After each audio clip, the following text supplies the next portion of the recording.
ገዢ ሲሆን በተገዢ ባህሪ መጣ። ፈራጅ ሲሆን ሊፈረድበት መጣ።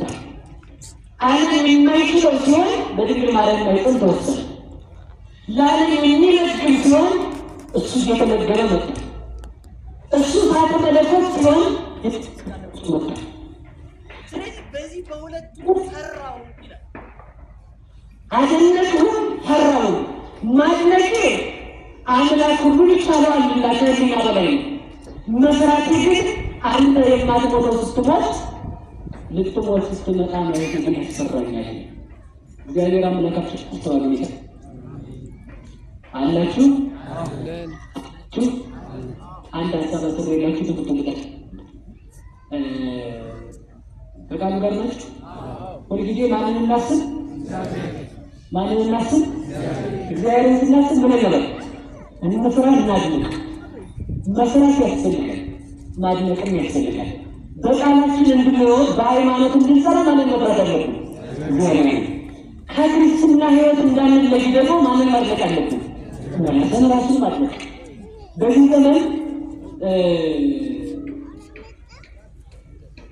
ዘመን እግዚአብሔርን መፍራትን ሲቀር ሰውንም መከተል ስንጀምር ማድነቅም እናቆማለን፣ መፍራት እናቆማለን። ማንን መፍራት ስናቆም ነገሩ ይሄ ሰው እግዚአብሔርን ይፈራል አይፈራም? እንፈራለን ወይ? ቃልን የሚያልፈው እግዚአብሔርን ስለሚፈራ ነው፣ እግዚአብሔርን ስለማይፈራ ነው።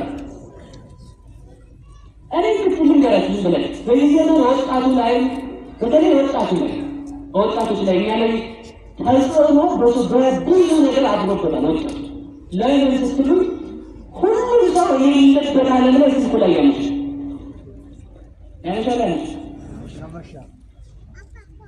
ስለሚያመሽ ፍቅረኛው ነው ወይም ጓደኛው ይከዳል አይከዳም? ለምን? አንደኛ ልትላችሁ ስሙኝ። አንደኛ አሁን በዚህ ዘመን እየተካጋቢ ያሉበት ምክንያት ልንገራችሁ። ሰው ሶሻል ሚዲያ ላይ የሽምግልናው፣ የሰርጉ፣ የድባቡ፣ ካውቱ፣ ምግቡ፣ ልብሱ፣ መኪናው ቲክቶክ ላይ ያለ። ስለዚህ ያቺ ሴት እንደዛ ያለ ዳቅ ማግባት ትፈልጋለች። ስለምትፈልግ ከዛ ሰውዬ ጋር የምትጣላበትን ምክንያት ፈልጋ ትጣላለች። እሱ ያለ እንዳለ ሰልፍ ተጫዋች ሆነን ተጠባበቂ። እሱም ደግሞ እሷን ትርፍ አድርጎ ሌላ ጋር እያወራ ሲኖረን እንጋባለን እያለ ሌላ ሰው ፈልግ ይጀምራል ማለት። ስለዚህ ስለ እግዚአብሔር ብላችሁ የምትቀረጹ ሰዎች ሰው ላይ ተጽዕኖ ላለመፍጠር እግዚአብሔር ላለመሰደብ ጣሉ ማለት። ስለዚህ እግዚአብሔር መስራት ማለት ለምን መታመን? ለቃል ብለሽ ለማን መታመን? ለቃል መታመን። እንድንታመን እግዚአብሔር ይርዳል። ስለዚህ እግዚአብሔር ለቃሉ ታማኝ የሆነ ከድንግል ማርያም ሰው ሆነ። ይህን ሲናገሩ ሊቃውንቱ እንዲህ ብለው ተረጉሙታል። ጌታ ሆይ አንተ ለቃልህ ታማኝ የሆነ መጣህልን። ስትመጣ ከድንግል ማርያም ሰው ስትሆን እኔ ፈራሁ። እንዴት? መለኮትን ያህል ነገር በስጋ መገለጥ የእግዚአብሔር በስጋ መገለጥ ያቅሰናል አይደለም። እንኳን ተደክመላችሁ ስሙ እንኳንስ የአምላክ ሰው መሆን የአንድ ንጉሥ መጣል አለ ከተማ ያሰራል አይሰራም ወይ? ይፈርድባታል ወይ ይፈርድናል። ሰው ስትሆን ልትገደል ልትሰቀል ነው ሰው የሆንከው። ያንን ሳትፈጽም ፈራሁ። እንደውም እንዲህ ይላል ሊቁ ሲናገር ምን ይላል መሰለህ? ጌታ ሆይ የትኛውን አይቼ ላድንቅ፣ የትኛውን አይቼ ላልቅስ ይላል። ስለዚህ የትኛውን አይቼ ላድንቅ፣ የትኛውን አይቼ ላልቅስ። የትኛውን አይተን እናድንቀው? ከሰማይ መውረዱን ልናስብ አስበን ደስ ይበለን ወይስ ጠባብ በምትሆን በድንግል ማርያም ሳትጠበው ማደሩን አይተን እናድንቀው? ከሰማይ መውረዱን እናስበው ወይስ ከድንግል ማርያም ስጋን ተዋህዶ በጨርቅ ሲጠቀለላል አይተን እናድንቀው? መጋቢው ሁሉን የሚመግበው አምላክ ሲጠራ ሲመገብ አይተን እናድንቅ ወይስ ደግሞ ሲኖረው አይተን እናድንቅ? በሰማይ የሚኖር እግዚአብሔር በከት ግርግም ላይ ተወልዶ አይተን እናድንቀው ወይስ በሰማይ መኖሩን አይተን እናድንቀው?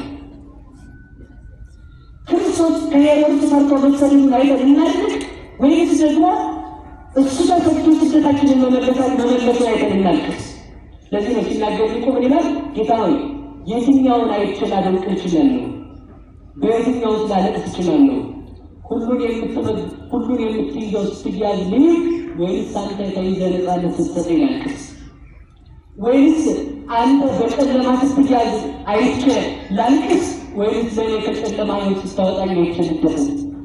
ጌታ ሆይ አንተ አይሁድ ስልጣን እንደሌለው ሲይዙ ላልቅስ ወይስ ዓለምን መያዝን አይቼ ልደሰት? አንተ በብርሃን በመላእክታችን የምትኖር ስትሆን የአይሁድ ሰራዊት ሲከብ አይቼ ላልቅስ ወይስ ከኔ አጋንንት ስታረቃቸው አይቼ ልደሰት? በየትኛው ነው ፍቅርን ልገልጽ የምችለው? አንተ በጲላጦስ ፊት ስትፈረድብኝ ወይስ አንተ ተፈርዶብኝ ነፃ ስታወጣ ይላል አይቼ ልደሰት? ያንተ ንግር ዘማዊ ሴት ስታጥበው በሽቱ ስትወለውለው በራሷ ጠጉር ስትጠርገው አይቼ ልደሰት? ወይስ ደግሞ አንተ በመላእክት ከተማ መኖር ግን አይቼ ልደሰት? ወይስ ደግሞ አንተ እሷ በሽቱ እንዳጠበች አይቼ ላልቅስ ልደሰት? ወይስ ደግሞ በግር ላይ ቀኖት ሲሆን አይቼ ላልቅስ? መድኃኒዓለም የምናስበው በዚህ ልብላችሁ ስሙ። አንተ መስቀል ተሸክመህ ቀራንዮ መሄድክን ላስበው ወይስ ደግሞ አልጋን ተሸከምና ይህ ብለህ ስትናገር መጽሐፉ አልጋውን ሲሸከም ላይ አንተ ውሃ ጠምቶ በመስቀል ላይ ውሃ ጠማኝ ስትል ላስብ ወይስ የቃናውን ውሃ ወይስ ስታደርገው ላስብ? አንተ በመስቀል ላይ ራቁትህን ሆነ ላስብ ወይስ ደግሞ አንተ ለመላእክት ብርሃንን ማለበስክን ላስበው? አንተ በመስቀል ላይ ሆነ ራቁትህን መሰቀልን ላስብ ፀሐይና ጨረቃ ማጨለምክን ላስበው? የትኛውን ላስብ እችላለሁ? ለዚህ ነው ሊቁ ሲናገር አይዳው ለአንሶታ ወስተገነት ምስተገነት እፎ ተቀድነዋ በቅድመ መስቀል በገነት የተመላለሱ እግሮች እንደምን ተቸነከሩ ይላል። ሲበሉ በገነት የተመላለሱ እግሮች ነው እንደምን ተቸነከሩ። የመድኃኒዓለም በገነት ለተመላለሰ እግር ችንካር ነበር የሚጠብቀው፣ መሳም ነበር የሚጠብቀው። መድኃኒዓለም ስለኛ ብሎ ተቸነከረ። በገነት አዳምን የፈጠሩ ሰዎች በመስቀል ላይ ቀኖት ገብቶባቸዋል። ማርና ወተትን የፈጠረ አምላክ በመስቀል ላይ መራራ ሞት ጠጣ። ለዓለም ልጅ የሆነ እግዚአብሔር ራቁቱን በመስቀል ላይ ዋለ። በመስቀል ላይ መዋሉን እናስብ ወይስ ደግሞ ለእጃችን በመስቀል ላይ ተራቁቶ ጥቂት ማለቱን እናስበው? ይህን ሳይፈራው በመስቀል ላይ ሆነ ዓለምን መግዛትን ላስብ ወይስ አንተ በመስቀል ላይ ተሰቅለህ ሰማይን እንደዚህ እንኳን መመልካችን ላስበው? አንተ ወደ መቃብር መውረድ ነፍስን ከሥጋ መለየት ላስብ ወይስ ከመላእክት የተለየች የኔን ነፍስ ወደ መላእክት ስትመልሳት ላስብ? አንተ ወደ መቃብር ስትወርድ ላስብ ወይስ አንተ ወደ መቃብር ወርደህ የኔን መቃብር ስትቀድሰው ላስብ? እግዚአብሔር ሁላችንን በቸርነቱ እንዲያስበን መልካም ፈቃድ ነው። ስለዚህ ይህንን ማሰብ ያስፈልጋል። ይህን ማሰብ ያስፈልጋል፣ ያስፈልጋል። ከዚህ በኋላ ምናለ 3 ቀን 3 ሌሊት በመቃብር አትከልካል። መቃብርን ሳትከፍተው ተነሳል። መቃብሩ ላይ ያለው ድንጋይ ለቆም ነበረ። ገጥሞ የተደረገው የታተመው ዲያብሎስ ያስቀመጠበት መርገም ነበረ ሰው ላይ። ያንን መቃብር ሳይከፍተው ተነሷል። ስለዚህ መቃብሩን ነው ምንም ሳይለው ተነሷል። ሳይከፍተው ተነሳና ማንን ተባበረው? መልአክ ክርስቶስ ሞትን ድል አድርጎ ሞትን በስልጣነ ክህነት እንድንንከባለለው ስልጣን ሰጥቶ ተነሷል። ስልጣኑ የሞትን ስልጣን እንድንፈታ እንድናስብ ኃጢአትን እንድንመሽልን ስልጣን የሰጠን አምላክ ስሙ የተመሰገነ ነው። ለዚህ ነው ሊቃውንቱ ምን ይላሉ? መቃብሯ የቤተክርስቲያን ምሳሌ ነው። ክርስቶስ አለው ጴጥሮስ የፓትርያርክ ምሳሌ ነው። ቅዱስ ዮሐንስ ወንጌላዊ የሊቀ ጳጳስ ምሳሌ ነው። ሚካኤልና ገብርኤል ሊቃውናት የገባሬ ሰናይ የሊቀ ዲያቆንና የገባሬ ሰናይ ምሳሌ ናቸው። ዲያቆን ምሳሌ ናቸው። ማርያም መግደላዊት የምእመናን ምሳሌ ነው። ከመቃብሩ መገኘታቸው መልአክ ለእነሱ ማንከባለሉ ክርስቶስ ስልጣነ ክህነትን የሞትን ስልጣን እንድናሸንፍ ሰጥቶን የማድረጉ ምሳሌ ነው ብሏል። ስለዚህ በዚህ ቀን የሞትን ስልጣን እንድናስችል ስልጣን የሰጠን አምላክ የተመሰገነ ይሁን። አንድ ነው ሁላችሁ። ስለዚህ አንደኛው ሁለተኛ የሚያሰራ ስለመቤታችን አንድ ተናግሬ ጨረስኳል። እናንተን ሳስብ እፈራለሁ በሉ። መቼ እናንተን ሳስብ እፈራለሁ። ምንድን ነው ያስፈራል? ንጉሥ ነው ውስጥ እደነቃለሁ አለ። ሲበል እደነቃለሁ ልንገረት ይደነቃል በምንድ እደነቃለሁ። ተደርቄም ለእናተ ስም አጥቼ ዝም እላታለሁ። ለዚህ አባጌች ምን ይላታል? ሰማይ ነው እለች ሰማይ ግነትሽ ይላታል። አይ ሰማይ ፀሐይ ያወጣል፣ በአንቺ ግን የዘላለም ፀሐይ ወጥቷል። ምድር ልበልሽ መሬት ብልሽ መሬት የምታፈራው የምታበቅለው ዛፍ ይነቀላል፣ የበሉትን ይሞታሉ። ከአንቺ የበቀለ ክርስቶስን የበሉ ግን አይነቀሉም፣ ለዘላለም አይሞቱም።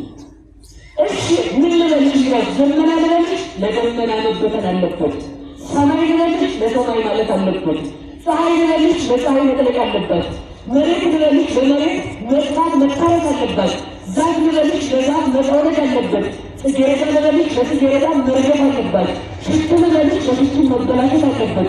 ማር ልበልሽ ለማርም መሰልፈት አለበት። እንግዲያውስ ማን ልበልሽ?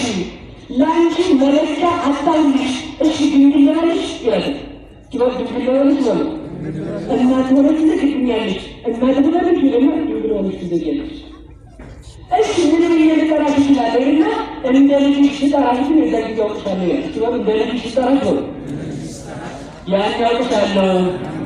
እንደ ማን ስጠራሽ ታወቃለህ ማለት በምን ልገኝ ልጅሽ አምላክ ነው ሰው ሆነብኝ። ሰው ልበለው አምላክ ሆነብኝ። ምን ስለዋቀዋለሁ አምላክም ሰው የምንገምለው አንቺንም እናትም ድንግልም ብዬ ታውቅሽ ልጅሽንም አምላክም ሰው ብያውቃለሁ። ድንግል ማርያም ለአንቺ መተኪያ ወደር የለሽም ይላለች። ሲሆን ለአንቺ በሉ መተኪያ ወደር አምሳያ የለሽም። ገነት ብልሽ ገነት ካልባልሽ አንቺ ግን አታልኩም። ሰማይ ልጅ በሰማይና ለምድር መሰረት የሆነው ጌታ ወስነሽ ያተረከብሽ አንቺ ነሽ። ለአንቺ አብነት የለሽም። ለእሷ ልደት ዋዜማ ያደረሰን አምላክ ስሙ የተመሰገነ ይሁን። ሁላችንም በልጇ በክርስቶስ በድንግል ማርያም ከዛሬ ጀምረን ከዛሬ በድንግነት ወለን ከዛሬ ጀምሮ ሳይሆን ድንግል ማርያም ስትወለድ ጀምሮ ለሰው ልጅ ዘላለም ነፃነት ተሰጥቷል። የሰው ልጅ ዘላለም ብርሃን የለበትም። የሰው ልጅ ዘላለም ሕይወትን ያገኛል።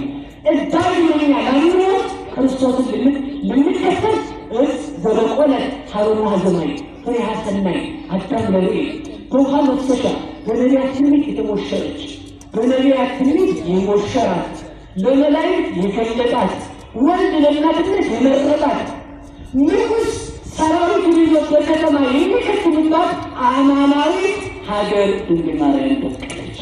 ከዚህ ዘመን ያደረሰን ወይ አንድ ነገር ነገራችሁ ይጨርስ። ሀገር ማለት ማርያም በሙለች በሙት ይገኝ የተቸገረው ይሄዳል ንጉሥ ወዳለበት የተቸገረው ሁሉ ሀራጅ ንጉሥ ወዳለበት ወደ ድንግል ማርያም ይመጣል።